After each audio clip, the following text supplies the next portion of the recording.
Setting up and managing your items is much easier than you might think. You shouldn't be faced with a massive list of products to choose from when you're preparing estimates. Chances are you've got a selection of products you're most familiar with anyway, and there's every chance you'll be able to offer one or two alternatives based around your customer's budget.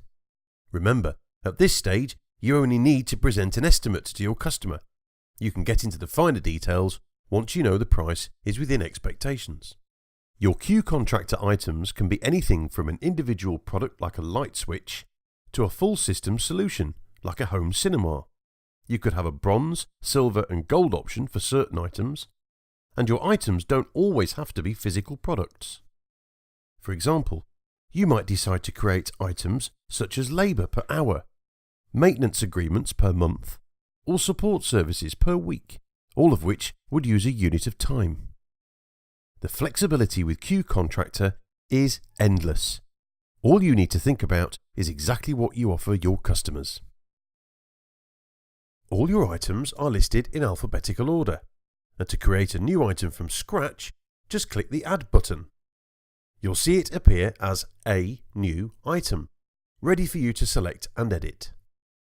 A quicker way to get started is to select your items from the templates on offer. Simply click the Template button, choose your industry, and select the items which are relevant to your business.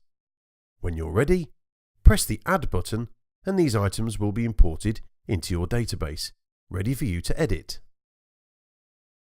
If you want to create an item similar to one already in your database, select it and press the Copy button.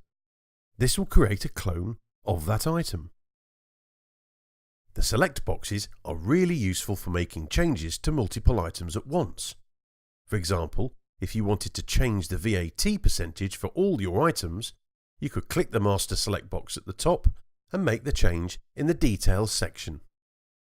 You can also delete individual items, groups of items, or the whole lot if you want, using the select boxes and delete symbols.